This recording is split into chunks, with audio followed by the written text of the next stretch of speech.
Welcome to Sheela kitchen అండి. ఈరోజు ఈ బెనీస్ కర్రీ రెసిపీ మీతోటి షేర్ అయితే చేసుకుంటున్నాను. చాలా టేస్టీగా బాగుంటుందండి. పిల్లలు పెద్దలు అయితే ఇష్టంగా అయితే తింటారు. ఇది హెల్దీ కూడా. దీని ప్రాసెస్ ఎలా చేశానో చూపిస్తాను. ముందు ప్యాన్లో నూనె వేసుకొని 2 ఆనియన్ మిక్సీ అయితే పట్టుకొని వేసేసుకుంటున్నానండి. ఈ ఆనియన్ రెడ్గా అయితే ఫ్రై అయిపోవాలా. చూడండి, మంచిగా బ్రౌన్ కలర్లో అయితే రానియాలండి బాగా. తర్వాత కొద్దిగా అల్లం పేస్ట్ వేసుకోవాలా. అల్లం పేస్ట్ని కూడా మంచిగా రెడ్గా ఫ్రై అయితే చేసేసుకోవాలండి. పచ్చి వాసన లేకుండా మంచిగా ఫ్రై చేసుకోవాలా. చూడండి, ఇలా రెడ్గా అయిపోయింది. తర్వాత పసుపు వేసుకోవాలండి. మనకు రుచికి సరిపోయేంత కారం వేసేసుకోవాలా. తర్వాత ఇవి 2 మంచిగా పచ్చివాసన పోయే వరకు అయితే వేసుకోవాలా. చూడండి, ఇలా మంచిగా వేసుకోవాలండి పచ్చివాసన పోయే వరకు.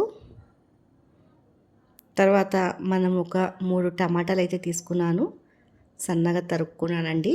ఆ టమాటాలు అయితే వేసేస్తున్నాను.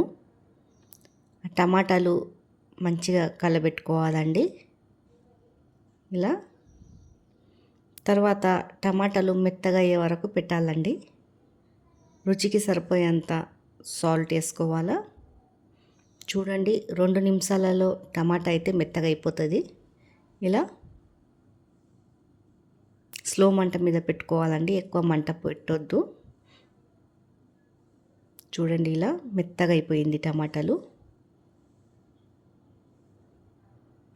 తర్వాత బెనీస్ అయితే ఉడకపెట్టుకొని పక్కకైతే పెట్టుకున్నానండి. ఈ బెనీస్ ఏమో దీంట్లో వేసేసుకోవాలండి. వేసేసుకున్నాక ఇవన్నీ మంచిగా కలబెట్టుకోవాలా. ఉప్పు, కారం, పసుపు అనేది అంతా దీంట్లో పడుతుందండి. చూడండి, ఇలా కలిపి ఒక 5 నిమిషాలు అయితే ఉడకనియాలా.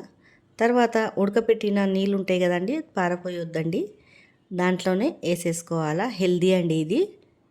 చాలా నీళ్ళైతే బయట పారేయొద్దు. దీంట్లోనూ ఉడకపెట్టిన నీళ్ళు దీంట్లోనే వేసేసుకోవాలా. చాలామంది ఇలా చెయ్యరు.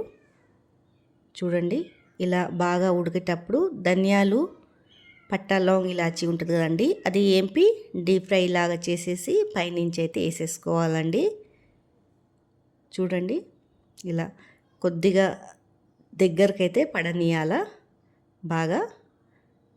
చూడండి, కొత్తిమీర వేసుకొని దింపుకోవాలండి. ఎంతో టేస్టీ అయిన బెనీస్ కర్రీ అయితే రెడీ అయిపోయిందండి.